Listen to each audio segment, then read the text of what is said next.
D'ailleurs, docteur Lolo, Aza à l'aise parce que Ndekopita a été. Parce que Makamwa Zolobawa, ils pouvaient s'acharner entre eux-mêmes battre la mouka. Mais malheureusement, on comprend. Mais qu'est-ce que je veux dire, docteur Lolo? Il n'y a que deux choses. Ou bien vous êtes à la mouka, ou bien vous êtes à la mouka. Si vous êtes à la mouka, il n'y a qu'à côté à l'union sacrée, Totongamboka. Il n'y a qu'à côté à l'union sacrée, Totongamboka. Pourquoi? Parce que la politique a ses hommes et ses gens. Si vous ne savez pas comprendre la politique, vous allez rester au niveau des spéculations. Mais dans l'entretemps, nous avançons. Étant qu'un individu, parce que jusque-là, Félix n'a pas une vision, n'a pas un programme de gouvernance. Accord n'a pas signé qui coalition la FCC Cash, il n'avait pas un programme commun. Dirigé Mboka na boulou yeke yango tout comme place tozali. Minute c'est Sili. Sur pardon mon frère. Union sacrée, je ne sais pas. Minute c'est Sili. Moi na Mboka tozonge là. Il y a même pas un soubassement juridique. Où il va nous sacré yango solo là. Siège na Zawa qui en est le président pour éviter. Union sacrée c'est. Ko diriger Mboka 18 ans d'année ezaki batu a peu perdre. Siko Nandenge toyebi Madidi Fayulu Marté Azaki Eli mutuna mutu azana conscient na e.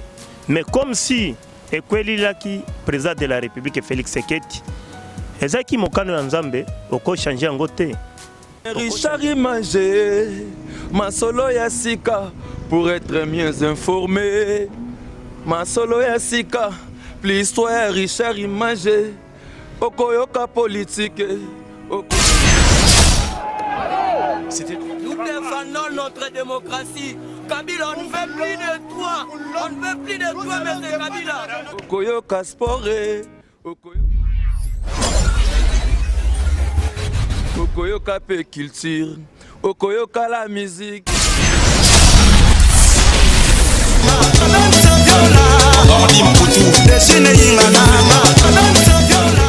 Okoyoka nyasa pour être bien informé.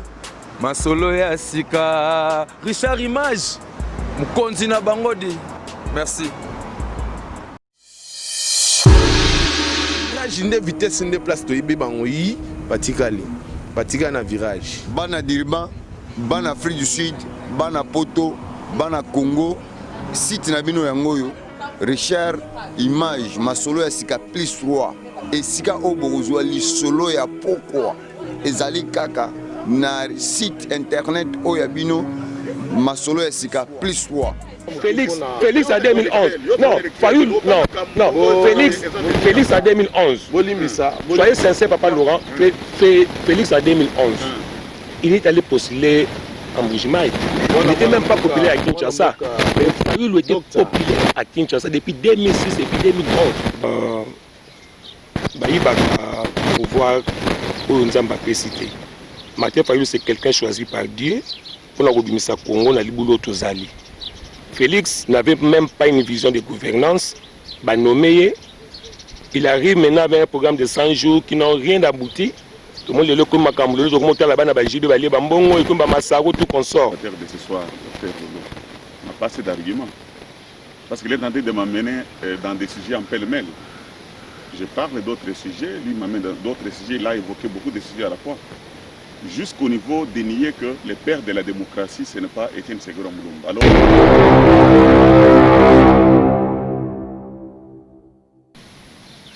bonjour, bonsoir, na bande de bonsoir à la biso na 3W Richard Image na sola seka plus 3. Pour bâtir sur site oyo bolandaka biso l'air nyonso eza masolo ya mboka plus 3. Lelo tokolobela mingi masolo ya mboka. Nde page oyo ezopesela bino makambo ya mboka po bozala na temps. Nde tokosola na bandeko bazaka na Birba na bilili esimbami epa ndeko Martis Chamala ye moto azosunga biso na ba image soki bozomona ngo boye na bandako na bino bopesa merci na Ali Chamala na Martis Chamala moto azosala keno bilili ezala nango impeccable so kitoko makasi na bandako na bino. Lelo tokosolola na loboko na nga mobali na yambeli bino Laurent Lokoji aza moko ya bandeko oyo bazokamba lingomba ya IDPS na kati ya Dirba oyo tosolola na ye moke mpo toyeba tokomi wapi na situation ya mboka. Na loboko na ngai ya mwasi naza na ndeko Steve aza moko oyo azodefendre jeunesse na kati ya Dirba tosolola na ye mpe mpo toyoka boni bana ya Kivu mpo bango mpe baza branché mpo baza na kati ya kozela bayoka na pokwa lelo akopesela nini.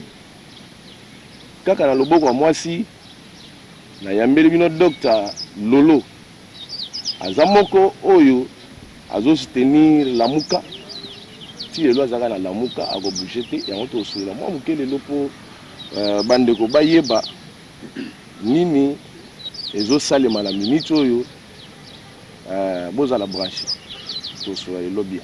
Napesi bainvité nanga bonjour. Bonjour Richard Masolo. Bonjour Bonjour, bonjour ndeko Lolo. Bonjour mon frère Richard. Et puis napesi mbote na ba débatteur na ngai Papa Laurent. Napesi mbote quelqu'un que j'aime bien et puis je respecte beaucoup. Et puis napesi mon frère Steve. Nalandaka souvent parce que l'obara mingi ici la jeunesse. Napesi pe mbote. Je pense qu'ensemble tout ça la débat moko républicain. Et puis on a respect à ba auditeur na biso et puis respect ya muto invité biso na pokwa lelo. Merci. Merci beaucoup to solola la bandi nano na ndeko na biso Laurent aza moko azokamba IDPS na kati ya Dirba. Boni santé à IDPS. Richard Masolo, je commence d'abord par dire bonjour et souhaiter un bon séjour à notre président, son excellence Félix Antoine Tshisekedi pour son séjour ici à l'Afrique du Sud. Je remercie aussi, je salue de loin notre président, à titre intérimaire, Jean-Marc Kaboum. Et je salue aussi la bravoure de notre secrétaire général, Augustin Kabouya. Toute cette équipe qui n'abandonne jamais le chef de l'État dans sa lutte actuelle jusqu'à mener notre parti à la victoire tant attendue. Je remercie et je félicite encore toute mon équipe avec laquelle nous dirigeons l'IDPS KwaZulu-Natal, le président Jean-Paul Kabongo Mukendi Kabongo, et je remercie encore le premier vice-président Debon Kabongo, parce que moi je suis le deuxième vice-président ici à KwaZulu-Natal, et je remercie encore, ou bien je salue toute l'équipe avec laquelle nous venons de diriger l'IDPS KwaZulu-Natal. Je remercie aussi tous les spectateurs ou bien les internautes qui suivent toujours Richard Masolo, et surtout pour ceux qui aiment toujours soutenir votre action et qu'ils soient derrière vous, je pense qu'ils ne seront pas déçus. Et surtout pour la lutte que nous allons bientôt commencer, ils seront suffisamment informés tous azimuts. Je remercie aussi tous mes coéquipiers avec lesquels nous allons débattre ce soir. J'ai un grand respect envers eux. Je salue encore avec beaucoup de bravoure, avec beaucoup de joie, mon débatteur de ce soir, docteur Lolo, avec notre frère Steve. Je l'ai toujours suivi à travers vous. Aujourd'hui, je suis encore très content de me rencontrer avec vous. Je pense que nous allons faire encore un bon débat contradictoire. Comme l'a dit docteur Lolo, que ce sera un débat républicain pour que nous puissions éclairer l'opinion, nous puissions éclairer la lanterne de tout le monde pour les mésententes ou bien les médisances ici là. Merci. Merci beaucoup. Nazongi Soso Amamuke Boni Ndeko Steve Spoza Malamu. Naza Malamu, bonjour Nano. Napesi mbote na tous les patriotes congolais, napesi mbote tous les partis politiques et bato o baza na vision ya kotonga mboka. Napesi mbote na président Félix Tshisekedi na vision azanango tosalisa ye. Napesi mbote ba mama oyo basungaka soutenir président de la République pona mosala azosala mboka. Napesi mbote tous les partis politiques et bato oyo baebi tozaki na posa ya kokimisa munguna moma oyo eza moma ya kotonga mboka, eza moma ya kosalisana biso na nyoso tosalisana bana Nord Kivu, Sud Kivu, Manyema, Kasai, Bujimai, Kindu, partout na kati ya Congo. To salisa mwana mboka to nyokwami pendant 18 ans d'année. To bosa na makambo ya ba intérêt personnel, to salisa na kaka ndembo tenanga wana na pesibino. Ok. Awa soli to yambi ba invité na biso tozolinga baza libre, pas s'exprimer pour bandeko to bazotala, ba comprendre nini oyo bazoloba, nini oyo balingi ba pesela pour baza un peu édifié sika bozali. Lelo to banda makambo avant to banda na to kota na actualité nationale, il faut na to lobela na mimi na no awa Durban parce que place to vanda jamais to ko sauter to banda makambo oyo eza na mboka sans que to lobela na makambo ya Durban. La charité bien ordonnée commence par soi-même. Donc il faut tout bander là no awa. Na tuna na ba invité na ngai, tuna moko simande to yebande ni to kokota na makambo ya mboka po ya onde zo sala makambo ya onde bato bazola lanza na mikolo yo. Na lingina tuna mwana mboka Laurent Boni Durban après élection. Est-ce que toza malamu to tozongi sous sima parce que toyebi ke ba mandat ici seli ndenge bapesaki mwana mboka Papi Yoto na Denis Mbasha mandat ici esilaki déjà mais jusqu'à présent silence de mort mais tozo comprendre est-ce que ndenge ozotala Durban ndenge ezalaki kala ne après élection ozomona ndenge ndenge neti to avancer to tozongi sous sima ndenge ya communauté na biso. Vraiment merci beaucoup pour notre nayo. On dirait que ça c'est une surprise. C'est une surprise parce que quand on a l'élection on est les cas qui pour ce fait-là qui vraiment tout ça un pas en avant pour communauté et qui est bosso tout en avant moko tout en parole moko. C'est vrai que banda qui très bien puisque nous sommes s'impliquer dans makambo na pour vraiment tout la qui sa unité il y a la communauté congolaise il y a Katia Natal précisément na Durban. C'était d'abord une première dans l'histoire pour l'élection et les cas qui d'une manière limpide que personne ne pouvait pas contester. Alors c'était le président Mbasha qui avait pris la tête, suivi de président Papi Yoto. Alors nous étions très contents que Bakosa Ramsa la place Moko. Mais quelle a été notre grande surprise, c'est de voir que Batouana Baumela quitté. Ils n'ont pas fait longtemps pour rester ensemble pendant qu'ils étaient les Congolais tous. Nous étions surpris de voir qu'ils se sont divisés entre eux-mêmes. Maintenant que nous parlons là, ils sont à la fin de leur mandat, mais pendant leur mandat, ils n'ont pas su exercer leur mandat ensemble. Ils se sont divisés. Ce qui fait que la communauté aujourd'hui est totalement divisée. Ça fait que ça même décourager d'autres personnes pour l'initiative à Boeto Selango Lissous. Pourquoi? Parce qu'on pensait que ça pouvait amener l'unité, mais par contre, ça a plus divisé la communauté congolaise. Alors pour le moment, ça reste comme si nous sommes en train de vivre par la fraternité personnelle et tout le monde cherche cette relation et cette relation. Et sinon, en fait, les refiler très sincèrement, refiler vraiment moins de combien de pas ou bien combien de kilomètres de refiler ma cache parce que les lois attendent mon ça n'a courage de soucier pour réunir les Congolais pour organiser ma campagne ou les cas qui déjà. Donc c'est une très grande déception à condition que le leader autre que qui bango mandat va se repentir, va revenir à la raison pour organiser l'élection pour peut-être leader ya sika soki bango baza na disponibilité au kamba communauté. Merci. Communauté etikali na balabala. Mwana mboka Steve yo monindeni après élection na mikolo yo zomona ndeni communauté est-ce que ça va ou bien ça ne va pas?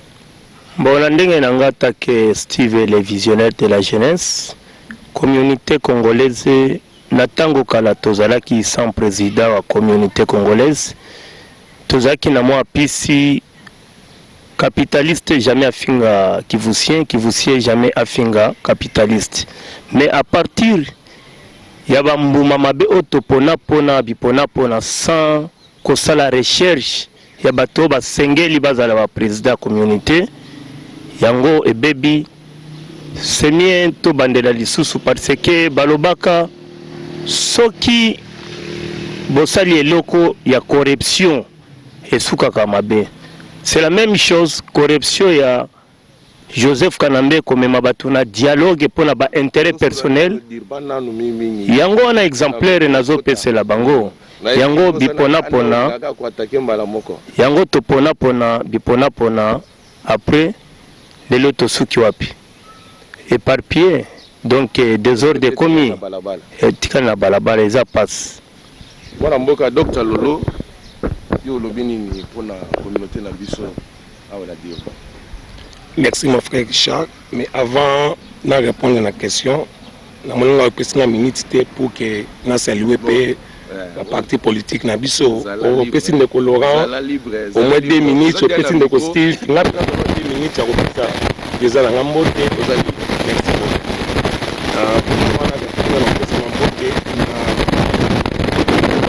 à travers les pays et puis la diaspora, sans oublier les coordinateurs actuels, son Excellence, le président Martin Fayulu, le président élu, et tout, le Imperium T, Néa Toyebi, donc ça l'a mis en 2006, 2011, et ça l'a mis encore. C'est la raison pour laquelle nous sommes dans les chaos. Mais on a apprécié un côté et puis toujours saluer pour l'année. On a toujours comme mené comme maman noble et bien valeur. Et c'est un côté sans aller, on a pété. Son Excellence Adolphe Mouzitou, la PC, on a apprécié. Les membres, nous surtout, nous travaillons ensemble, on a président élu pour que tous les membres ont un changement. Et puis pour la question, il y a Dirban, le papa Laurent Lobby, en tout cas pour moi, c'était une déception totale. De participer surtout pour que Dirban cette fois-ci, tout le monde soit leadership et malamu, pour résoudre les problèmes, pour les préoccuper du sol. Madame Bélé, tout ça, ma problème est Bélé en tout cas. L'arrestation des frères, Madame Bélé, c'est la carte d'association et puis la communauté plutôt. Je voudrais que sûr que non, ceux qui sont toujours président, pour vendre ici, le comité moyen bien, pour résoudre les problèmes de la vie personnelle. Il faut qu'il y ait des Nimbacha et puis à Piyoto. Pour que nous balles ensemble, diriger la communauté. Soit en comité, je ne pense pas. Mais les appels étaient actés pour organiser la communauté parce que le travail ne toujours l'organisation. Parce que les autres cas, il y a un problème, il y a encore Makassi, toujours Coca-Cola. Bakangi ba ma pèse pendant que bakangi mais baso kanga batu ba kende ba prison. Batu ba mikandi inspiré parce que na lockdown bakangi ba ma pèse mais baso kanga ka batu. Les apina ba arrestation moko pour na na juge arbitraire. Mais comme tous dans la comité té na na la poursuite à bande ko lo mututé. En tout cas, ils ont fait un biseau tout coûte analyse comment organiser le comité en communauté plutôt. Merci. Ok, mon dokolo zana na micro aussi par moi je crois avant na noto bandana na makambo nyonso na pesi mbote na mama Aimé Chimbalanga na musika na state ozolanda biso to pesi mbote na agence La Grâce température à Dirban oyo za coaché na mama Fatou to bosani te bande ko tout basa na kati ya agence La Grâce Papier Vukani puissance on les bazo ça musala très bien na papa ndeko na biso nani Anissé on dit bazo ça marche bien sans oublier ma fille pour y mutazo ça la pe makambo za nango bien transfert toujours na ndenga bien avant to kotana na makambo susu mwana mboka Dr Lolo na ngina tuna yo ndenge bino bozana la muka jusqu'à présent on dirait neti botika la kondima te makambo yo ezo salema na président Santon Kisekedi. Est-ce que pour na bino bozo mona ndenge ke bato cash na bato FCC on dirait neti accord ezalito accord ezalakite. Non mon frère, comment on est le réseau de Mambo quand on a vu ce zali fanatisme et puis slogan. Sur le leadership, oui, sur le leadership, il y a eu des pestes, commencement jusqu'aujourd'hui. Il n'y a que des slogans, mais sur le terrain, rien ne passe absolument. Rien du tout. Donc, il nous parle que non, accord Wana, Isaiah pour abolir l'accord, mais un accord politique, ça la politique par un simple discours. Nous voulons un document officiel et où l'acception réellement accord Wana Isa aboli. Les documents ont-ils été donnés? Non, il y a un accord. Ils ont signé un accord politique. Il y a eu des témoins, il y a eu 3 présidents africains. Et puis, à part cet accord-là, il y a eu encore ce que nous appelons cet accord de coalition. D'abord, au préalable, il y a eu un accord entre les deux leaders, Félix et puis Joseph. Et après cela, il y a eu encore un autre accord, ce que nous appelons accord qui a pris naissance à cette coalition. Alors, c'est le que non, l'accord n'existe pas, on a aboli cet accord, ce sont des mensonges. systématique parce que l'UDPS, pendant ces 40 ans d'existence, il n'y a eu que des mensonges. Même ça peut être vérité si l'accord n'existe pas ou cet accord existe encore. Parce que de voir abolir l'accord, ce n'est pas un simple discours de 6 minutes ou de 30 minutes comme ça, non. C'était un accord politique qui a engagé des personnes et puis qui dirigent les pays jusque-là. Pas pour abolir en côté par un simple discours comme ça. Cet accord existe encore. Mais il y a eu un petit changement. On a changé seulement FCC pour donner naissance à ce que nous appelons l'acteur ou l'union salée, je ne sais pas. mwana mboka Laurent koyoka ndenge Dr Lolo auti moda accord eza mais je suis surpris de voir que Dr Lolo en tant que docteur dans l'opposition mais elles vont défendre accord et appliquer. Il faut que l'accord en ait constaté. Ce qui c'est vrai qu'entre guillemets accord est dit mais azo boye que accord en ait constaté, c'est-à-dire à l'intérêt il faut ce qui accord en est dit. Par contre, c'était la première personne qui pouvait se réjouir de la fin de cet accord si vraiment il y en avait. Mais je me demande pourquoi l'accord en est existé. C'est pour vous dire que l'espèce, ça veut dire les jours que l'UDPS prendra le pouvoir, il n'y aura plus d'opposition. Il n'y aura pas une véritable opposition. Vous ne le verrez jamais. Tout ce que vous avez vu comme des petits partis politiques, opposition comme ça là-bas, sont des gens qui ont existé autour de l'UDPS. Donc sur les dos, maintenant il y a IDPS, au Bassa la Combo. Et maintenant que moto a zalé que Bassa la Combo va exister, si vous avez un pouvoir, au moment que les bâtiments soient disparaître pour un discours. Au moins il y a un accord que non accord donc l'accord ne peut pas se terminer par un simple discours, par une simple parole. Mais pourquoi il refuse de Wana et Silaté? Il y a l'Ingini. et continuer dans donc à l'Ingini continuer. Je vais vous dire qu'il n'y a pas un accord. Si jamais il y en avait, par rapport à tout ce qui s'est passé, qui ne sait pas que le FCC, dans sa nature, voulait seulement humilier les chefs de l'État, son Excellence Félix Antoine Tshisekedi, par son apparence d'humilier les chefs de l'État. Aujourd'hui, s'il y avait un accord, on pouvait déjà exhiber cet accord depuis longtemps. On ne pouvait même pas demander ça. Commencer à dire qu'il y avait 3 chefs de l'État, c'est en politique. Et surtout, Dr Lolo, comme je le connais, je le respecte beaucoup, c'est un intellectuel fou, il ne peut pas parler de superflu. Des confirmations gratuites sans un soubassement, non, c'est impossible. C'est pourquoi j'ai dit à l'introduction ici qu'aujourd'hui, il faut tout éclairer l'interne. Pour ne pas comprendre que le pays, l'élo, est sous, donc il y a un président Moko Azo Kambamboka, son Excellence Félix Antoine Tshisekedi. Et que tous ceux-là qui viennent, qui veulent mettre le bâton dans les roues sont des ennemis du peuple. Si c'est vrai que Martin Madidi était élu, il n'y a pas de problème. Ce n'est pas encore Tshisekedi Tshilombo, Félix qui avait organisé les élections. Comme on dit, ce n'est pas l'IDPS qui avait organisé les élections, c'était le pouvoir en place, dans lequel Martin Madidi a œuvré. Raison pour laquelle ils ont même voté que les présidents anciens, donc les statuts des anciens présidents, en leur donnant $680 000 par mois. Mais non, c'est ça, il a voté tout ça, mais aujourd'hui, j'ai encore 2 minutes. Aujourd'hui, il ne pouvait pas dire que non, il est élu pendant qu'il n'y avait pas de preuves. Il n'y avait pas de preuves. Même dit à Orgé, ils ont la preuve que non, mais Steve nano micro mais après nano koloba est-ce que accord ndenge pe ozomona na vision na yo ya politique accord ezali to ezatendi ozomona bon attaquer visionnaire n'ako répondre tous les partis politiques, tous les membres ya ba partis politiques n'ako senga na ba partis politiques neti parti politique ya mouvement ya Lamuka, bon parti politique ya IDPS, ndenge nyonso eza na kati ya Congo baza na conscience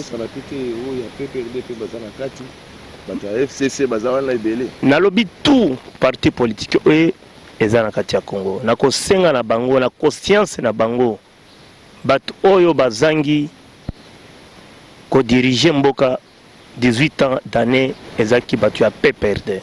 Siko na ndenge toyebi Madidi Fayulu Martin Azaki Eli mutuna mutu aza na conscient na ye. Mais comme si ekweli laki président de la République Félix Seketi ezaki mokano ya Nzambe oko changer yango te. Oko changer yango te. Il fallait to soutenir après to kimisa ba ennemi na biso. Soki toza na souci ya kotonga mboka, toza na souci peuple et fanda kimia. Biso tout toza na ba vision lobi toko mabisika wana. Mais na ndenge komi temps ya président Félix, il fallait na salisa soki na tie bakale na tie jeunesse bakale ya vie. Il fallait to salisa na moment na yepe conscience na ayeba pouvoir wana nani azalaki Eli. Na motema mtu akosa conscience na été na conseil na conseil gratuit na parti politique ba yoka les visionnaires message atindi to pesa na deux mandats encore wana ezala ba signer tuna mtu azwa pouvoir na ndenge bazali pona totonga mboka. OK, nazengeli ndekologa na tuna nano consultation sans Fayulu sans musique. Récite ou bien chèque? Non, la consultation, le chef de l'État était clair. Il a dit, je vais consulter tous les leaders d'opinion. Et je pense que tous les leaders d'opinion ont été suffisamment très bien consultés. Même celles qui n'étaient pas dans la capitale, on les a vus venir dans la capitale, ils ont été consultés. Moi aussi, il était émis.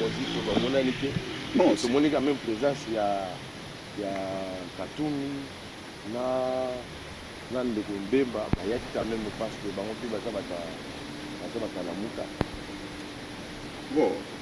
je ne sais pas, peut-être. Je ne sais pas, ils se sont sentis diminués parce que la barre a été placée à un niveau très élevé par le chef de l'État lui-même. Quand il dit les leaders d'opinion, c'est-à-dire les gens qui ont beaucoup de gens derrière. Donc peut-être Martin m'a dit Fayulu s'est senti humilié parce qu'on a dit les gens qui ont beaucoup de gens derrière eux.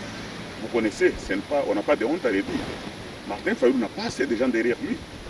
Si aujourd'hui on semble même parler qu'il était candidat, c'est parce qu'il était avec Jean-Pierre Mbemba, c'est parce qu'il était avec Katumbi.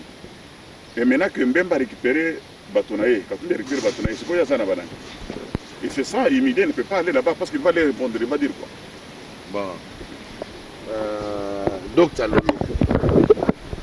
Papa Laurent. Papa Laurent, c'est bon. C'est comme ça, dans un débat, il y a toujours des choses pareilles. Ok. Avant tout, nous allons recadrer moi qui est à Papa Laurent, parce que l'intervention est sur la préoccupation, j'ai pu épingler au moins 4 points ou 3 points comme ça.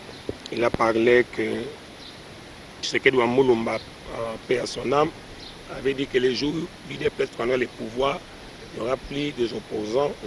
Et en plus, il a parlé des petits partis politiques. Je ne sais pas, il fait allusion à quoi quand tu dis qu'il y a petits partis politiques ou grands partis politiques, je ne sais pas. Ok, j'arrive mon frère Richard. Et puis il y a encore un point où il a dit que la coalition a humilié les chefs de l'État.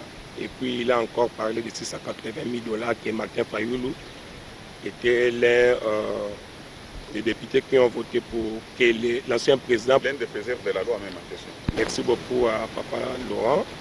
Et nous allons si voter que l'ancien président touche 680 000 $, cela veut dire que le nouveau président, ou soit le président en exercice, touche au moins 2 400 000 par an.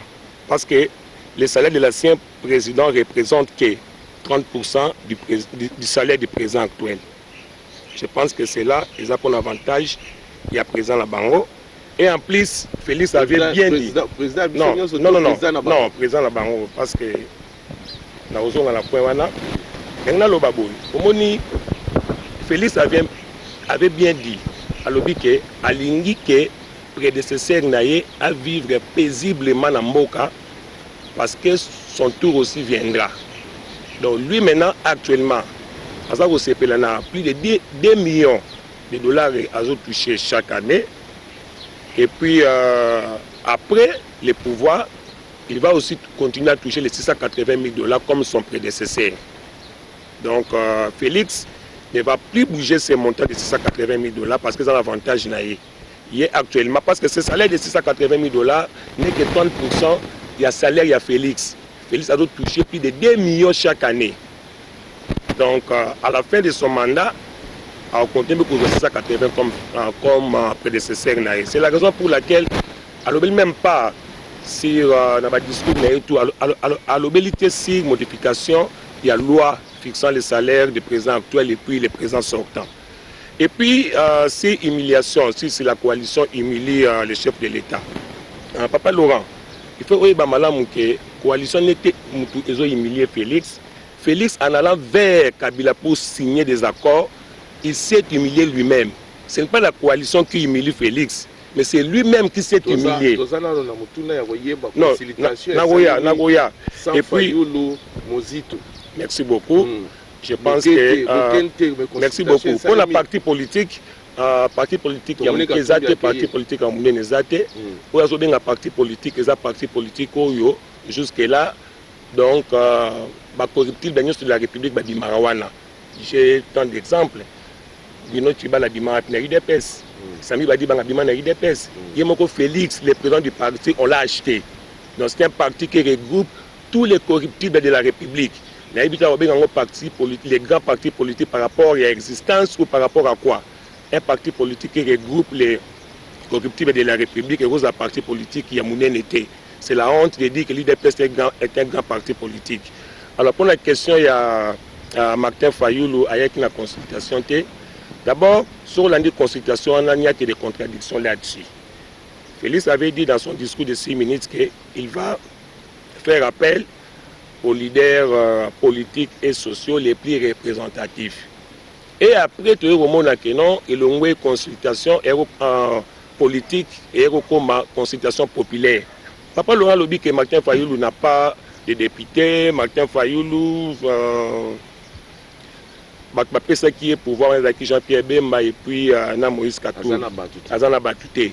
Mais Bato Babenga qui va saï, Babengi les enfants de la rue, Babengi maman, Bateka Bandunda, leader. On est un vision, un chef de l'État. Non, il y a une contradiction là-dessus. C'était une coalition, une consultation avec les leaders politiques et sociaux les plus représentatifs. Dis-moi, mon frère Richard, est-ce que ça est représentatif? Ça y est. Yebi Sangaï, Bassa Mandunda, Bano Abengaki Bachege, Babengi les comédiens, les musiciens, quelqu'un comme Chege, c'est les petits Séguins là. Est-ce que c'est gars représentatif par rapport à Martin Fayoulou? C'est lui qui a la base Malaï. Non, c'est là que Martin Fayoulou n'a qu'un seul député à Ouéadi. Et après, on dit pourquoi il était. On m'a dit que non, ça va contradiction dans le monde. Selon eux, il y a quelque chose. Ça, c'était des aventures. Il faut que vous blaguez avec qui? Vous dirigez le pays après 2 ans, vous échouez et puis vous appelez les gens pour la consultation. Non, un président doit réfléchir. C'était une consultation pour moi, c'était irréfléchi et puis irrationnel. Appeler les gens pour les consulter, qui était malade et qui étaient les médecins, qui consultait qui. Non, de Steve, on s'appelle à 2 minutes,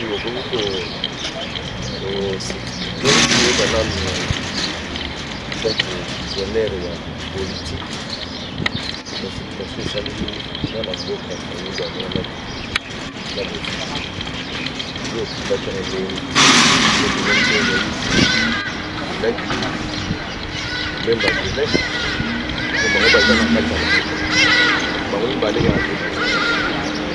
Congo,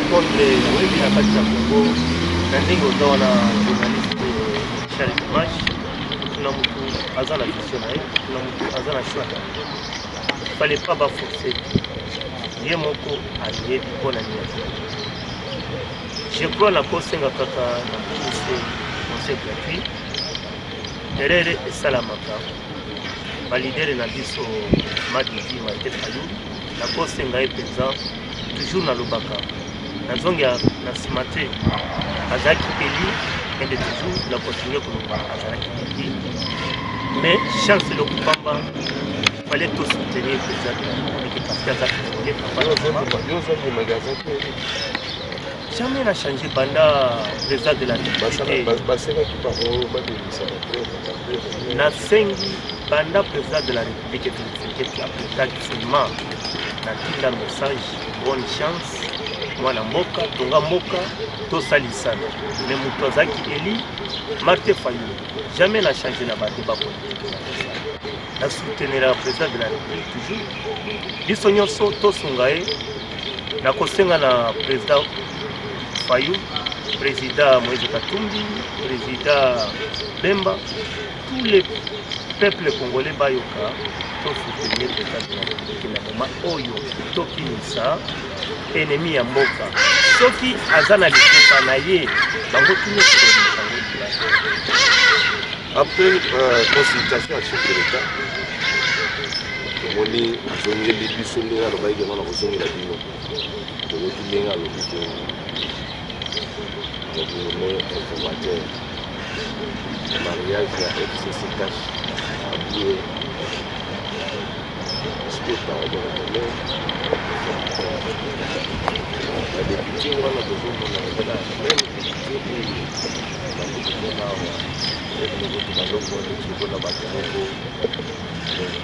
bazoko mérite te bazala na place wana ete balomona na bareseau sociaux na bando osala mpona bino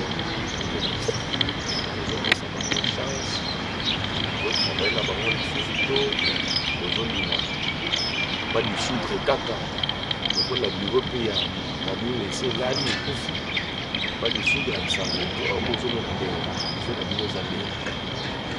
Bon, cher Massoro, avant de répondre à la question, d'abord, on a précisé de mon avis sur le Dr Lolo, on a de mon avis sur le millionnaire Steve. Vous allez,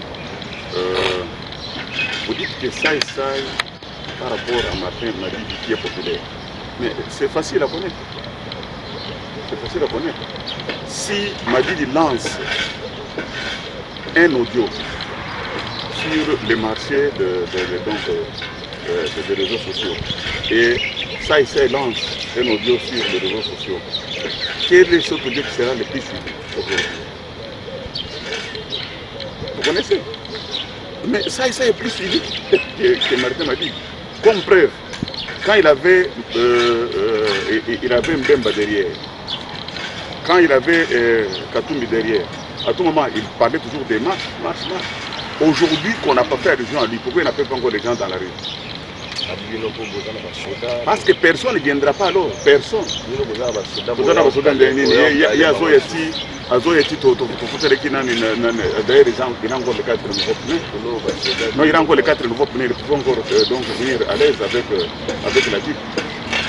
Tout le temps que nous avons pris la marche, il a déjà vu les sécurités de père entrer dans la marche avec une voiture.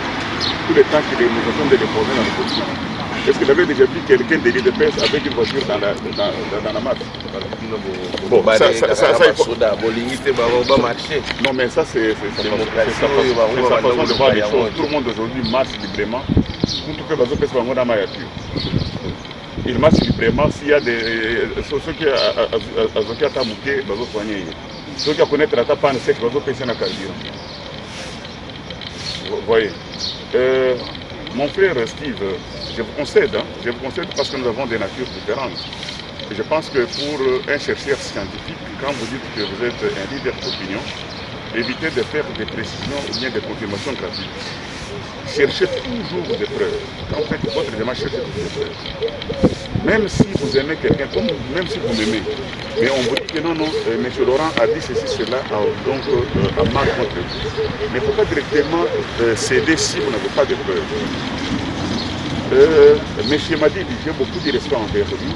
C'est un papa que j'ai beaucoup aimé parce qu'il était venu rejoindre le combat que nous avions avec l'espèce de l'unité. Il est venu rejoindre ce combat.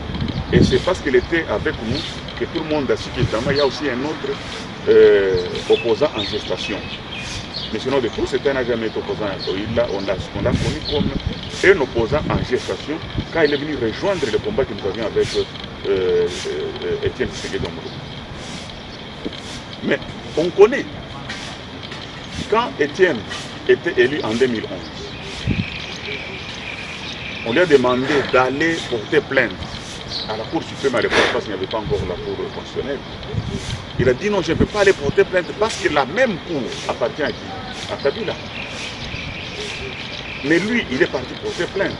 Comment un fervent opposant, un président élu, qui prétend diriger toute une grande nation comme la RDC, va porter plainte, comme tel que vous avez vu là, avec beaucoup d'insuffisance. Avec beaucoup d'insuffisance. Tantôt on lui demande qu'il ait la procuration, tantôt on lui demande de déposer des preuves, et on trouvait que la preuve, la plainte n'était même pas fondée. Non mais vous avez suivi, catholique, c'est une ONG. Baza na bapreuve babombi yango d'abord na ndako au lieu baya yango na cour constitutionnelle. Mais nous l'IDPS, nous avons amené nos preuves. Nous avons amené nos preuves et ce sont des preuves qui font que des preuves qui nous donnent aujourd'hui le pouvoir là de confirmer que nous avons gagné les élections tête haute. Nous n'avons jamais négocié comme ils prétendent le faire. S'ils le disent, c'est normal parce qu'ils souffrent de complexes. Mais s'ils avaient des preuves, on ne pouvait pas faire une démarche. Alors, nous avons 2 ans, nous avons la 3e année. Bon, nous avons est-ce qu'on a dit qu'on a eu des presse? Le mariage a représenté tout ça la ligne. Pas dissoudre ensemble. Non, mais c'est là où je viens à votre question. Je viens à votre question pour dire que aujourd'hui, le mariage est des soucis. Mais Tolingi, tout ça, quand on a député, je vais vous dire une chose.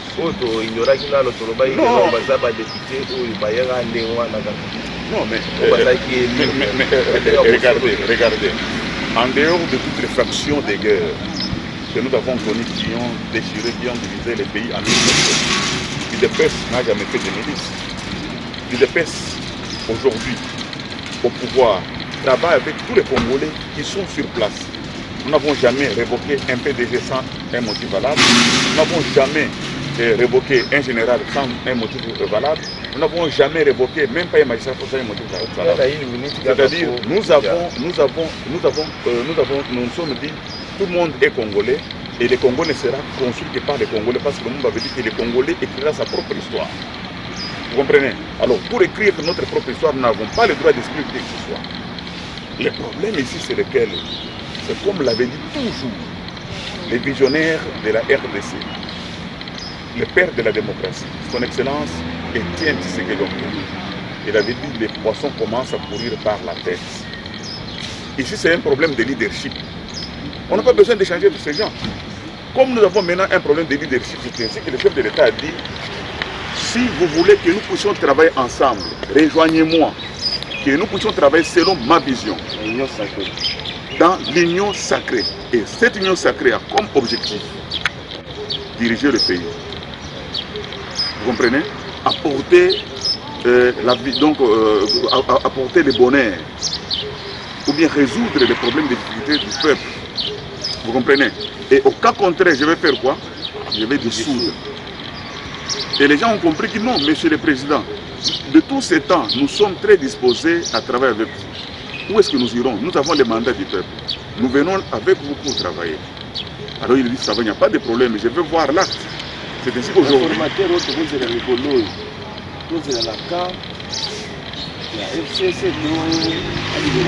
Aujourd'hui, il n'y a pas de problème de camp de FCC, du PPRD, de la MOUCA, quoi que ce soit. Aujourd'hui, c'est l'alliance pour tous les Congolais.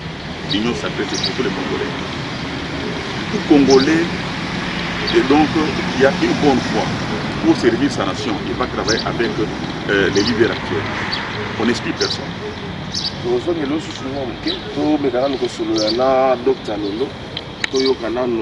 Par rapport au chef de message, à chef de l'État, pour l'État qui soit pour les bisous, à bon mariage à FCC cash, puis nous avons besoin de maroter.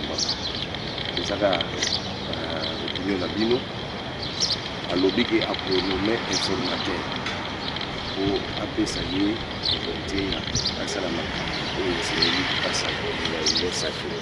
Pour surtout Bino en tant que l'avocat, de trouver le monde. Merci beaucoup, mon frère Richard, et le productrice. Avant de répondre à la question, on est juste Dieu m'excuse. On a eu Papa Laurent. On a eu Papa Laurent. Papa Laurent l'a dit que l'UDPS a une preuve constitutionnelle. IDPS c'était à lobby la Mouka. Non, l'UDPS. Alors, il y a parce que la loi électorale est que les résultats seront affichés bureau par bureau. Éviter, c'est une asalaki en moitié. Et puis, la Cour constitutionnelle, il y a un résultat nul. Parce que dans le bureau de vote, on n'avait rien affiché comme résultat. Parce que, il y a un moment où non, on a gagné l'élection, on va afficher le résultat bureau par bureau, et en plus, c'est nous, la Cour constitutionnelle, pour comment Félix, président de la République, sur base de quel procès verbal. Par là, je veux tout simplement dire que non, il y a eu une fraude. Vous savez que Félix Lelo a dit ma président de la République. Pendant qu'il va procéder électoral normalité. Il n'y avait pas eu les résultats affichés bureau par bureau, et puis la Cour constitutionnelle n'avait pas tenu compte de la procès verbal. Donc, pour comment les résultats, juste verbal. Vous savez que Félix Lelo a dirigé le pays. C'est ça. Donc, eh bien, mal qui ne profite à rien. Il y a un monde qui a avancé. Et en plus de cela, on a bien dit à papa Tchèque Sekedi Wamouloumba comme étant le père de la démocratie. Là, je dirais non, parce que le Congo a été démocratique depuis l'indépendance. Il n'y a pas un père de la démocratie au Congo. Si vous appelez Sekedi Wamouloumba le père de la démocratie, et puis le monde va le Congo a été démocratique depuis l'indépendance. Là, et en plus, on dit que papa n'a dit que Sekedi Wamouloumba a refusé que la Cour suprême. Alors, s'il avait accepté de participer aux élections, à combien de fois raison au bout de la Cour suprême, Andimi pour prêter serment, pas naïe l'andab, qui était un acte que je peux même dire anticonstitutionnel. On prête serment devant qui? Devant la famille, devant les enfants du quartier, chez lui à la maison. Un leader politique de cette taille était seulement chez lui à la maison. Et puis vous l'appelez le père de la démocratie. Comme toujours, il y a un moment. Autour de nous, il y a discours à chef de l'État, Félix, les ans là-bas. Donc, quand tu as après le message du chef de l'État, le informateur. Entre-temps, le Parlement, kuna basiba po ici déjà bureau ya babunda esela linasi siko mutu na ngeza bino bato na muka bozo mona ondeni parce que ba député na bangwana bozo mona ndenge de makambo zo bino bozo mona ba makambo so bozo trouver ondeni bozo trouver ondeni lokola maseki bozo trouver ondeni oui absolument ils ont scénario jusque là parce que le discours il y a Félix c'est que nous, la Mouka, nous retenons là-dessus, c'est la lamentation. C'était un discours sur l'état de la coalition, pas un discours sur l'état de la nation. Parce que du début à la fin, on a toujours l'état, il y a coalition là-bas, ça n'a pas marché, tout qu'on sort. Il devait nous donner le discours sur l'état de la nation, qui est un discours sur l'état de leur coalition. Et puis, mon frère Richard, les un discours à Bawa. La lamentation. Malgré les efforts que j'ai consentis, malgré les humiliations. Ce n'était que de lamentation. Il n'y a eu rien de spécial dans ce discours. Avec qui s'est lamenté, non, on ne peut pas produire dans Makambo et ça, le scénario. Et en plus, mon frère Richard, on ne construit pas un pays sur base de mensonges. On construit un pays sur base de textes juridiques et des principes. Si un pays est construit sur base de mensonges, il y a toujours mon avantage. Félix nous a dit que d'abord, c'est quelqu'un qui ne respecte pas sa propre parole. La Vindok a dit que Azaroya pour nommer un formateur. A nommé un formateur? Non. Non.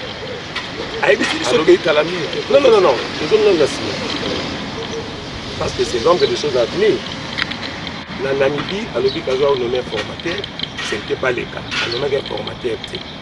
ayebisi biso lisusu que dans les jours où il sera élu président de la République, le lendemain akodéplacer état-major général de Kinshasa na Est. Asalaki yango asali yango te. Na discours na ye non na discours na ye tokelo na problème ya minembo na discours na ye todi problème ya minembo te. Par contre ayebisaki biso na Goma que il va mettre sur pied une commission scientifique afin d'identifier les limites géographiques de Minembo. Asala yango na discours à l'obi yango. C'est quelqu'un qui est revêtu de mensonges. Tout ce que vous pouvez identifier dans Félix, c'est ça qu'il n'y a que des mensonges. Ceux qui n'ont pas de presse là en format, là il n'y a que des mensonges. Le Parlement, non, j'arrive mon frère. Le Parlement qui est au Parlement nommé Assemblée nationale, nommé Assemblée nationale artificielle, les députés artificiels, les députés nommés, les députés je ne sais pas quoi. Les locaux, même députés, va valoriser par exemple. Il faut compter avec les mêmes députés nommés, artificiels, fabriqués, pour construire dans mon beaucoup. Mon frère, qui trompe qui? Qui trompe qui, mon frère? Non. On construit pas un pays sur base de mensonges. On bien mal acquis les politiques derrière. Félix sera avec un homme sincère. Mais oui, absolument. Ils n'ont rien fait pendant ces 2 ans.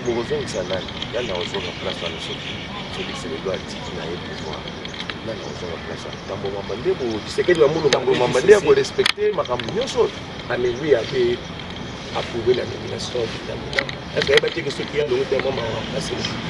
Mais il y a beaucoup de nominés. Mais qui avait approuvé?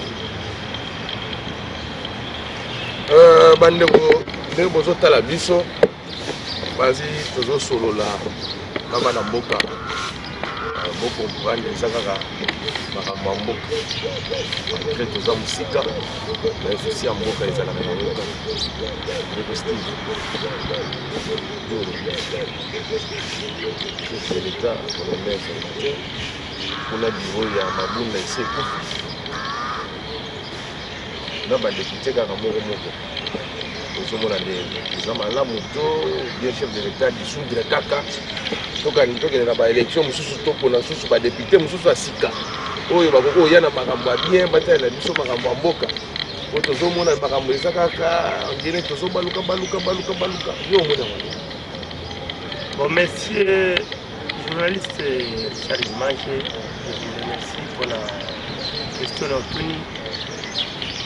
Encore on a posé un lisusu attaqué le visionnaire de la jeunesse. Conseil gratuit, na kozongela mbala ebele te. Na kosenga na président de la République ayebi susi ya peuple congolais balingi. Na kosenga zonga lisusu ba peuple congolais balingi nini? Balingi nini?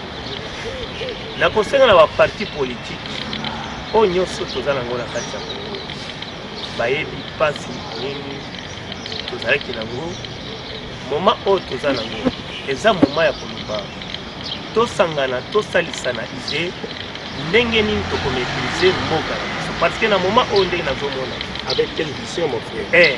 Na moma oyo nazomona moma oyo donc komba etikali sikoyo ya bato ya lamuka na idepesi eza lisusu te bato ya ndeko te etikali bitumba ya bana mboka siko esika nini tozokende esika mboka bato bazoprofite biso baza baennemi oyo toyebi barwandais na kati ya mboka na biso bon nakosenga président de la république ye moko ayebi conscient akozala nango parce que ayebi ava azwa pouvoir azala président de la république abande koloba ayebi rwandais ayebi étranger aza mwana mboka il fallait amaîtriser mboka aservir le peuple eloko nini basengi ndenge papa tititikitazali ye aza na pouvoir epeuple na papa ye moko ayebi rwandais autaki wapi ayebi papa atangi papa aza patriote il fallait peuple eza na susi kaka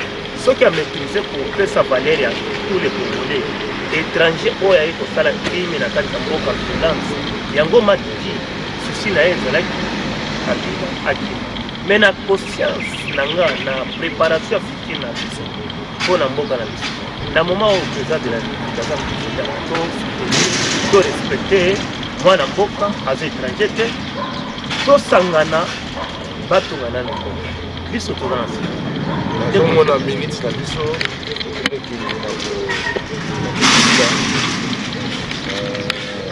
nazosenga na bandeko tu soki bosepeli na émission ya lelo tozanga te kotinda biso motuna na baremarke na bino po toyeba ndenge tokokosolation na bandeko na biso mbala nsima tokozala na besoin na bango po tolongana kosola ndenge po baautorité eza ebele surtout biso bato toza libanda susi ya mboka moyen te totala lelo oyo tokokozonga mpe mboka toaporte mpe moyen plus ata ya grave te mais toya ata na baide ndenge toza na mboka po tozomona mboka oyo modele ezali makambo eza ebele tozoyekola mpe makambo ebele napesi mbote na Sam Kazali azolanda mpe biso na mama Nathalie Zolo mama Sherina na place ozali kopesa mpe bambote ebele ozali mpe motema na yo solo mutoka esiko mbote place ozali nzambe abatela bino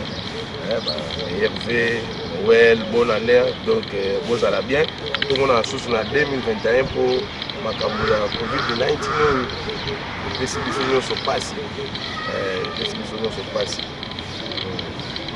mama Lixen mama na Miradi mère double epesi mpe mbote place ozali donc nzambe abatela bino tofete ba Noël na bonne année bien tomona na susu na 2021 tokomokinga rejete na biso onguna tuna kaka awa makambo ekomi mokinde mo malamu chef de l'état baikino tokotana yosala ngo na bato biomeke balosuka bali kokima lete babina kilashi mosusu osila ta mosusu bakangela biso yega mbala moko mpo tokona na kimia tokona mpe changement ekota soki bolashi mosusu awa botiki rebellion botoyeba so rebellion te po awa rebellion osi tobaya basasi kobeta bon sikoyo ye wana sikoyo akomi kuna tozela nini nyosaki ndeko Richard Masolo, si vous comprenez bien, vous allez voir que mon modérateur de ce soir a passé d'argument. Parce qu'il est en train de m'amener dans des sujets en pêle-mêle. Je parle d'autres sujets, lui m'amène d'autres sujets, là il évoqué beaucoup de sujets à la fois. Jusqu'au niveau de nier que le père de la démocratie, ce n'est pas Étienne Tshisekedi. Alors ça doit être dit. Lumumba n'est pas le père de la démocratie, il est le père de l'indépendance. Il ne faut pas confondre entre l'indépendance et la démocratie. Vous comprenez? Celui qui a fait que Mobutu puisse déclarer, comprenez mon émotion. C'était qui? Allez chercher, allez demander ça à Madi. Quand vous dites que non, il faut qu'on puisse changer les têtes avec lesquelles nous allons travailler. Bolingito le Kabaton ce soir. Ils sont tous ça congolais. Au cas contraire, vous voulez demander à Félix de rejeter tout le monde qui a déjà travaillé, soit avec Mobutu, soit avec Kabila. Martin Madi a déjà, depuis qu'on a commencé avec les élections, depuis 2006, il était député provincial. Il a trahi la ville de Kinshasa, il a trahi son frère, qui devait, c'est qui a encore une bonne mémoire, je vais me rappeler, qui devrait être gouverneur à la place de Kimbo. Madi a trahi. Madi dit que quand il était dans la commission économique de Kinshasa, il a fait augmenter le prix des histoires des taxes qu'on sort au marché là-bas. Si la vie des Kinos aujourd'hui sur les problèmes de la taxe provinciale, c'est Martin Madi dit, on ne peut pas les repousser. Quand on a voté la loi sur les statuts des anciens chefs de l'État, que nous sommes en train de déplorer aujourd'hui, Martin Madi est au Parlement. Alors si vous dites aujourd'hui que non, il faut tout bosser na bateau, mais tout Simbakaza Martin Madi, il est. Depuis qu'il a commencé à travailler, quel est cet là qu'il a déjà voté ou bien qu'il a changé en faveur du peuple? Il est aussi parmi les fourmis pourries. Alors qu'est-ce qu'il faut dire aujourd'hui? Qu'est-ce qu'il faut dire? Nous sommes là comme les libérateurs de tous les Congolais. Le chef de l'État a dit, quand il dit que non, Félix ne respecte pas la parole, ne fait tout ça, il est d'évoquer les sujets pour que nous puissions commencer à parler en pêle-mêle. Mais je ne peux pas m'égarer du sujet. Je sais seulement que Félix lance l'appel à tous les Congolais et puis de bons fonds. pour Baya, pour prêter main forte, va travailler pour la population. Aujourd'hui, si Martin Madid change, il vient, il sera le bienvenu. Non, le père Steve ici parle en tant que leader, donne des conseils, mais le docteur aurait tenté de demander, non, Félix a quelle vision? Mais depuis Madid est dans l'opposition ou bien est politicien, il a déjà eu quelle vision? Parce qu'il n'a jamais été leader. Il n'a jamais été leader. Mais tout ce temps, il est toujours derrière Félix. Mais il peut aujourd'hui avoir quelle vision qui dépasse celle de Félix. Chaque jour, il a été toujours derrière Félix. Mais aujourd'hui, il doit avoir une autre vision. Il a quelle vision? Les visionnaires que nous avons aujourd'hui, c'est l'unique personne. Un seul président de la République, un seul chef, une seule autorité. C'est Félix Antoine Tshisekedi Tshilombo. Celui qui veut le bien-être du peuple congolais n'a qu'à venir lui prêter la main forte. Au cas contraire, c'est un trait. Suivez tout à l'heure là. Vous allez voir la réclamation de mon co-débatteur de ce soir, docteur Lolo. Quand il parle, il a presque la même plainte que les gens du FCC. La même plainte que les kabylistes. Alors on se demande pourquoi aujourd'hui, il ne faudra pas qu'il parle au nom de la Mouka. Il faudra qu'il parle au nom de la Mouka, parce que la Mouka, nous avons déjà vu Mbemba, nous avons déjà vu Katumbi, nous avons vu les autres venir répondre, les Moussa Nyamousi venir répondre à l'appel du chef de l'État. Il faut par contre aujourd'hui qu'il parle en tant que fayouliste, qu'il parle au nom de Fayoulou. Parce que dans les 5 leaders de la Mouka, 3 ne sont plus avec eux, ils sont restés à 2. Alors la grande partie est partie de l'autre côté. On dirait que la Mouka est partie avec Mbemba, Moussa Nyamousi et Katumbi. Et aujourd'hui, il est resté seulement avec son frère Mouzito. Vous connaissez Mouzito, il a même salué Mouzito. Il a salué un tel. Est-ce que Mouzito est dans l'opposition? Depuis qu'il est dans l'opposition. Il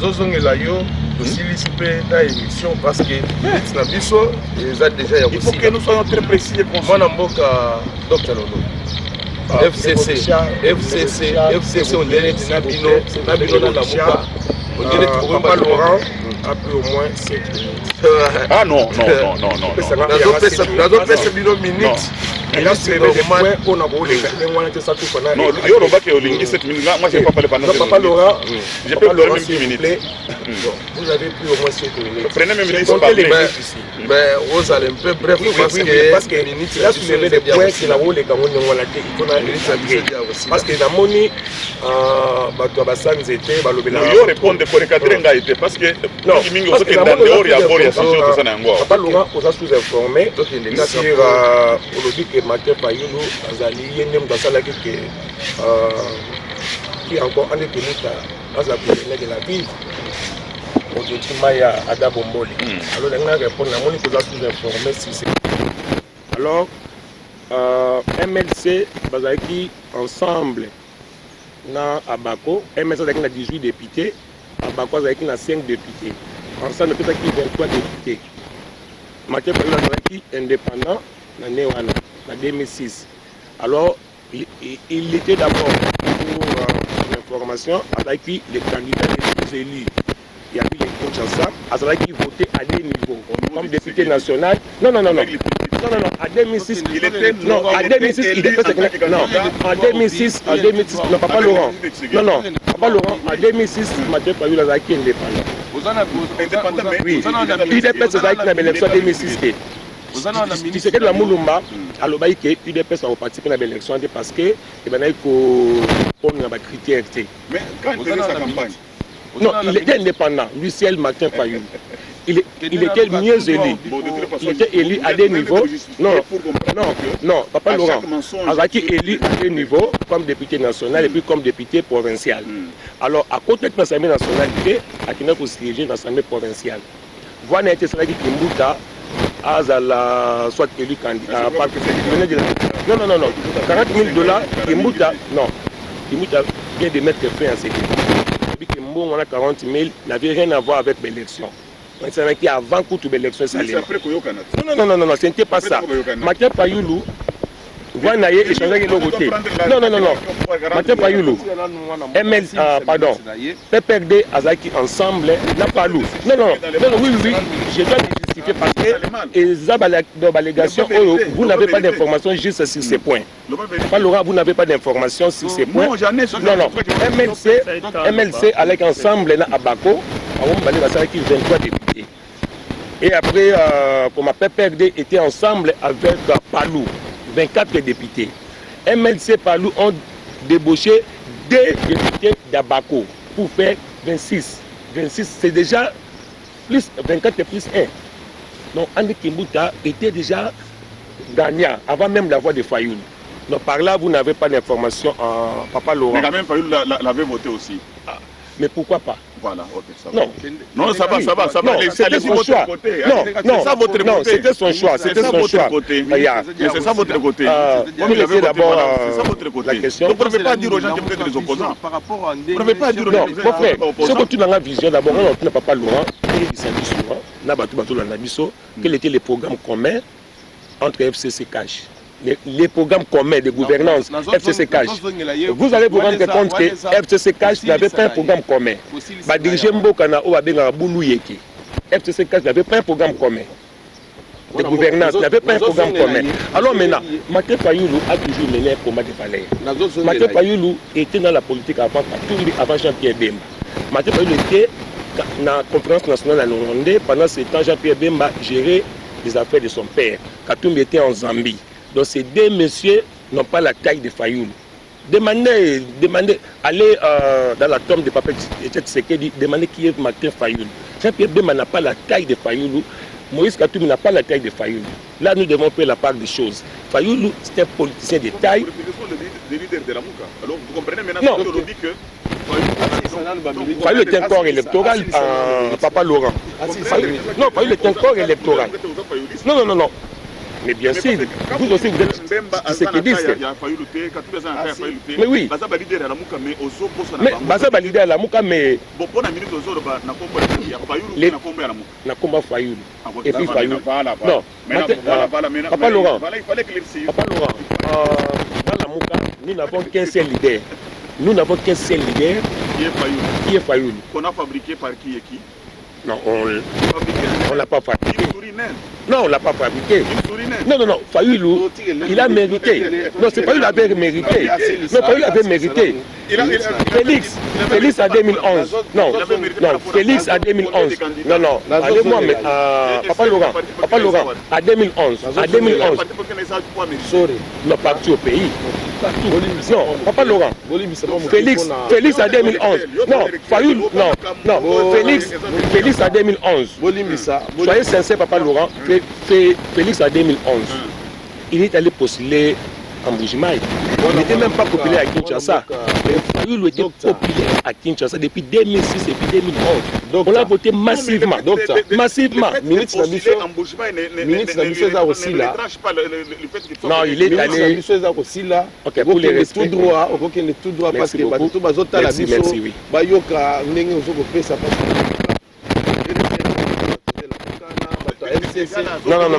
Non.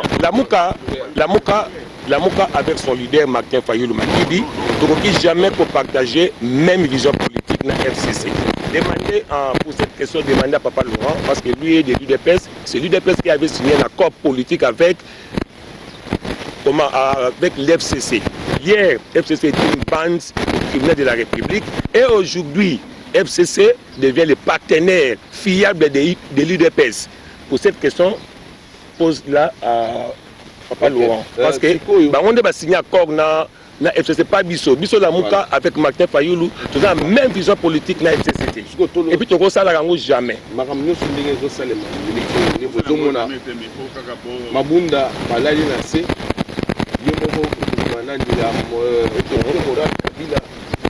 non, mon frère Richard, décision de Biwa Mabunda n'a rien à voir avec l'union sacrée ou je ne sais pas quoi. Parce que Biwa Mabunda, ce que si on a dit député, Tina Oba Koyi Seli Mabunda, ils n'ont même pas pour Natina Yamboka, ils ont pour besoin de personnel. Mais le dit que bureau, ils ont soin de la banque. les autres soins médicaux, donc les autres charges de député. Et puis, sur le même président na Bango, Félix, na souka, le discours na souka, alors il faut que bureau ya cité koya et ma position ya député. Ils ont compétence na été. Mais alors pourquoi? Ça c'était une façon de motiver les députés, on a changé quand. Donc les députés tu finis ils bango nommé les oyo ba comme ben na bango. Moi il a $7,000 hein. On peut s'arrêter à $15,000 ba $7,000. Donc ba débaucher. Moi de la fin pour ça la bien. Tous la nini pour na ndeko Martin Fayulu après makamnyo sonenge to moni yango boyi. Vision na bino ezande nini et vous ala pe moi malamu po batutu bazotala yo pour to silisa na poko lelo po ministre biso c'est sili déjà. Merci beaucoup mon frère Richard. Omoni pouvoir pour Nzamba cité. Martin Fayulu c'est quelqu'un choisi par Dieu pour la Robimisa Congo na libulo tozali. Félix n'avait même pas une vision de gouvernance, nommé. Il arrive maintenant avec un programme de 100 jours qui n'ont rien d'abouti. Tout le monde le comme Makamoulo, remonter là-bas dans Bajibi, Bambongo et comme Massaro, tout consort. C'est quelqu'un qui n'a pas été préparé pour les pouvoirs. Le pouvoir pour l'intérêt personnel. Mais pour Nabiso, dans l'amour catholique que Martin Fayulu, tôt ou tard, en 2023, ça n'engage que moi. Il va devenir. Ah, mais c'est ça les oui, déjà, quand tout le monde voit le que non, il faut d'abord total. Non. Vie sociale, pour une tombe ma source. Le président de la République est élu pour un mandat. Non, le président de la République est élu au suffrage universel pour un mandat de 5 ans. Après 5 ans, pour tout ça, ça va l'élection. Ce que ça limité, tu vas bien en haute trahison. Bien sûr. Ngai, tu commences Lisa, dans un Steve. Boni makamunyo sonenge to peseli dino bato a est to lo bandeni ni bana est bo sepena makamunyo sonenge chef de l'état a pesi déjà mot d'ordre ya union sacrée kalamingité bako ta bango bako ta pena kati to ozomona ndeni et puis toujours avec les mêmes députés oyo to akizaki déjà na makambo belé mais to ça toujours na bango bino bomona ndeni omoni. Les journalistes, Mr. Richard Image. Ozaka na 2 minutes kaka po. Nga nano na ko adresser na ndenge nanga. Attaqué visionnaire. Banda 2006. Naza mutu site qui vous vira. Na banda ko combattre makasi Jean-Pierre Mbemba pona mwana mboka akangami pona nini. Sans tribalisme. Motokoti na à l'époque, le père Tchichi Tshisekedi Aza vivant, n'a combattre trop, a gagné Kokimisa, ennemi Joseph Kanambe. N'a de toute façon campagne pour Moïse Katumbi a gagné pour Kokimisa Joseph Kanambe. Toujours, et là qu'on a senga na peuple congolais, nazo senga na leader congolais. Ba soutenir koyeba nini bazoluka pona préparation fitiri ya bana na biso eloko na kosenga bango mutu na mutu o aebi dona e awelela pouvoir ete tika nano mopepeleka soki président de la République Félix Tshisekedi oyebi na conscience nayo na zongeli mema mboka malamu batu bakosepela nde conseil gratuit nde bonne chance na kopesa Taya président Fiti Madidi et Kokoma, Taya Moïse Katumbi Kokoma, Natana Biso Kokoma. Biso toza na vision ya kutonga mboka. Merci beaucoup. Des conseils gratuits na ko pesa. Na zonga la bino bona pesa bino pe une minute bo pesa mbote logo la tozo kene déjà na ko célébrer déjà no na bonana. Bo pesa pe ba tutu bazota la bino na famille ba tutu ya ba parti politique na bino na sima. Siko wana mboka longa. To yiba ko différencier ba makambo oyo ozomona te ke no makambo oyo modèle ezokende kaka na les mêmes bato wana oyo bazokotiaka bakale chef de l'état leli discours oyo ifale ezala vraiment kopesa bato mwa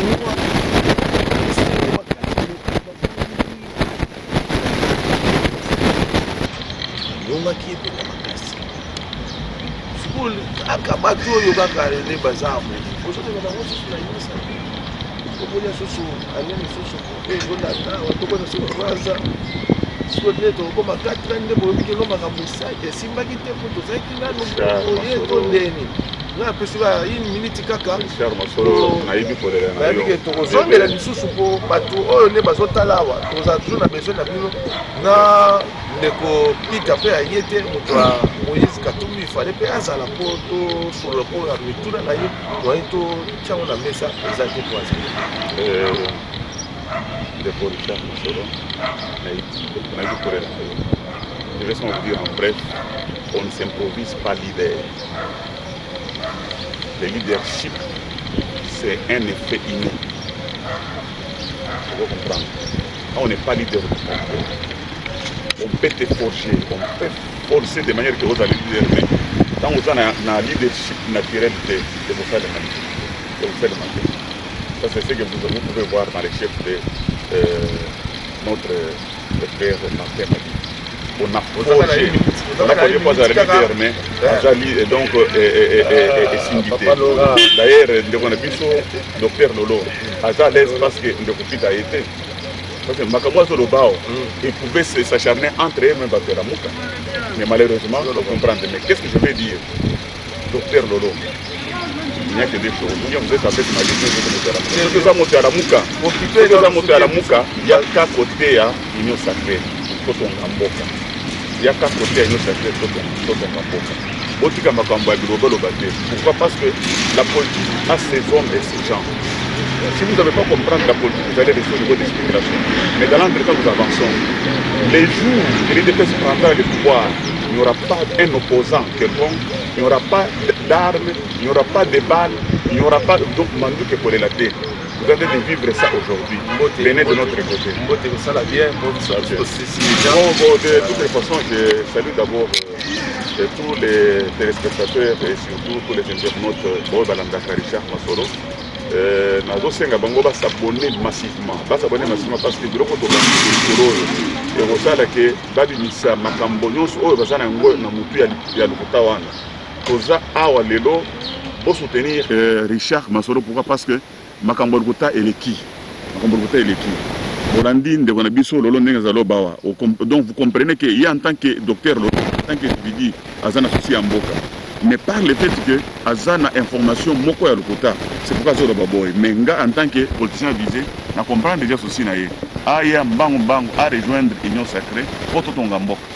Donc luka bango lisusu parce que bango pe na ndenge ba se regroupera na kati ya Dirba nde makambo oyo tokosala mikolo toyeba bazosala nini. Est-ce que ntango bazokutana awa bazovanda bazosolola bazozwa mpe mwa eloko kuna na eva Congo ou bien baza kaka na ndenge ya bolingo par volonté wana par cet amour ya kosangana kochanger ba idée sans intérêt nde eloko tosala po toyeba est-ce que bazosala mo par intérêt ou bien par cet amour.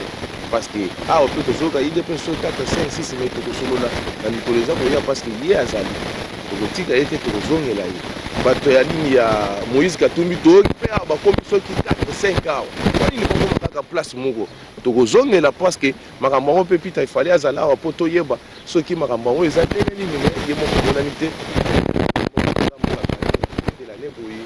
Noël na bonane mutu pasi na ba COVID-19 ko pesi yo souhaiter ba joyeux Noël te na bonane na ba tumabino nyonso ya IDPS.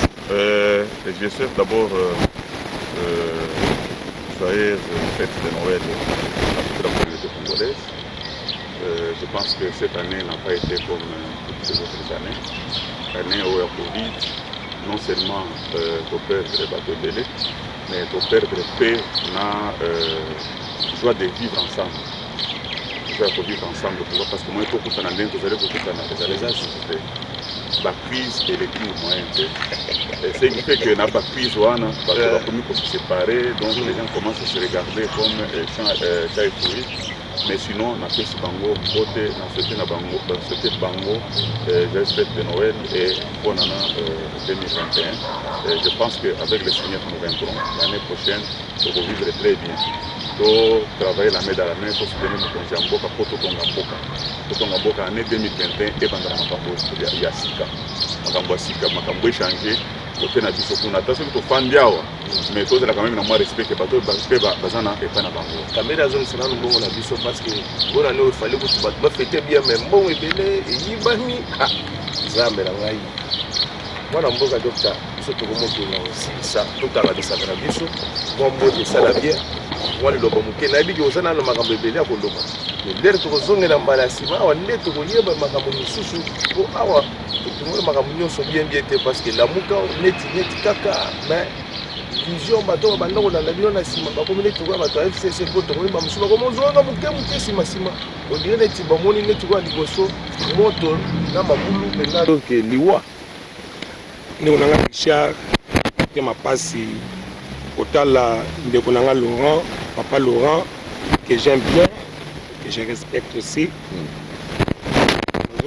Ça la passe parce que au moni au bien abisso que tu soutenir mokonzi mboka na éviter de soutenir comme étant un individu ou de soutenir un programme ou soit une vision politique, je ne sais pas.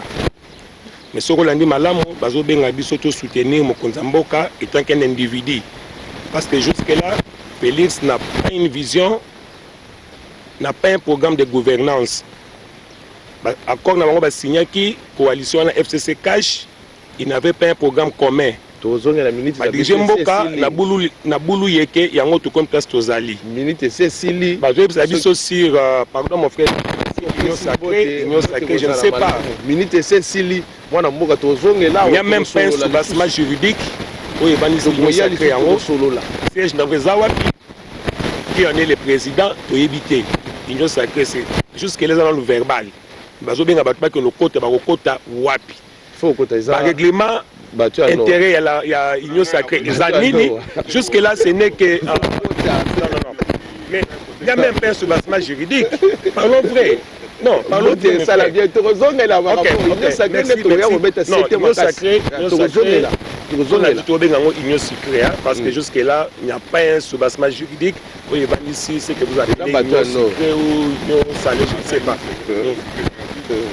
Mais vous sentez que notre liste a échoué.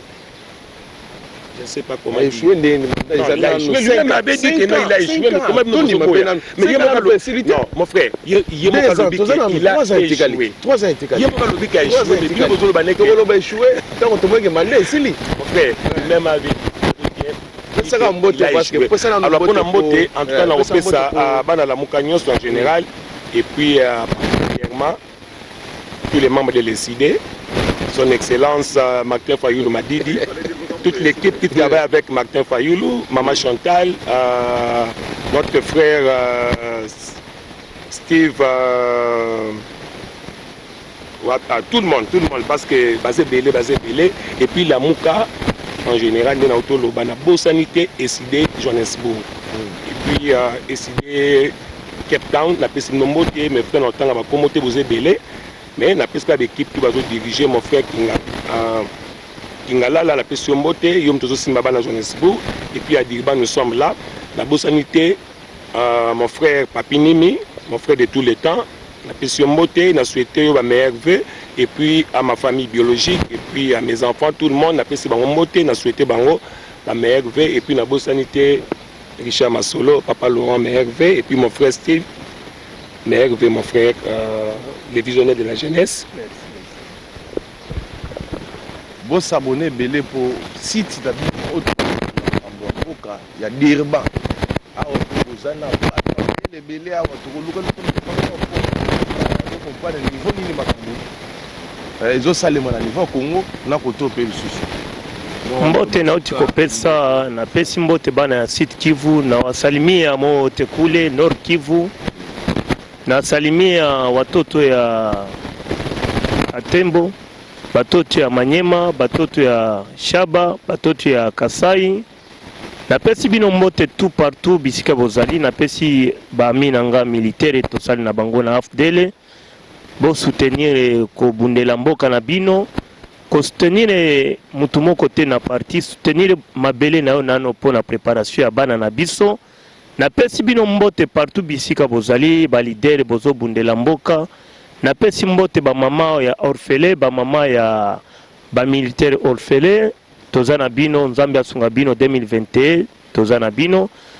Bosambela toujours vision na biso pe koma esika président de la République Félix azali.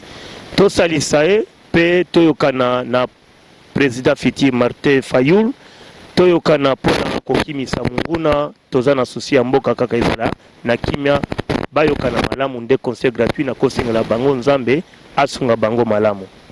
Ce qui est mission lelo et c'est Pelisibino place tout bozali bo pesa merci na artiste chamala ye muto asali ke no bilili comme la bino na bandako na bino na baso ya boyi biso na bino tokozongela lisusu tokuta lisusu na mbalasima na site kaka moko oyo bino bozwaka ba information na temps réel ba information eza triqueti koto yaka na source nde tosolaka koto yeba nini esalemi nini elingi esalema na pesi mbote na MTC mobimba ya Dirban section Dirban na pesi mbote na CG Louis Balekelai na place azali ba meilleur ve ebele na pesi président Toto Lukusa na kati ya Cape Town MTC toujours mobimba kuna na pesi bino mbote place tout bozali sans oublier CG central CG général ya MTC Tati Menga na France place bozali en tout cas Nzamba batela bino 2021 tokota kaka po toza pe na likambo na moto te ba bazolia mbongo ya koko bango moko nde bakosamba mikolo toyebela bango na ba santé na bango ndenge bazokende na makambo na famille na bango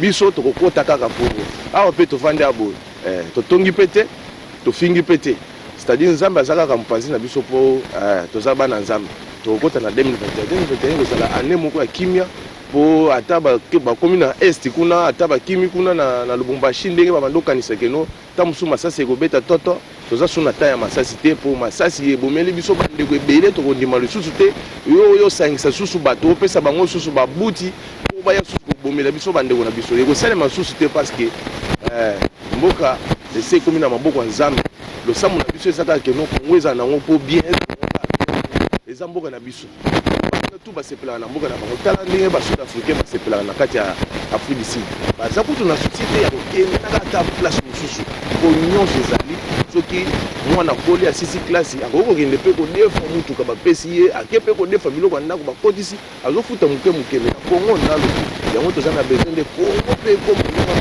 toza na nyonso toza na mayi toza na mabele toza na richesse nyonso donc souci oyo toza nango awa ezaka keno mboka na biso ekoma bien yo moto oza na vision ya mboka te yebela po mboka eza mboka na yo oyo ozokanisa yango te zala na vision ya mboka po mboka wana atandele kozala malamu ngai na bino tokuta esumbala nsima place tout bozali Nzambe abatela bino 2021 kitoko bonana joyeux Noël place tout bozali kitoko makasi ngai na bainvité na ngai tokuta na susu na mbala nsima merci beaucoup. Merci.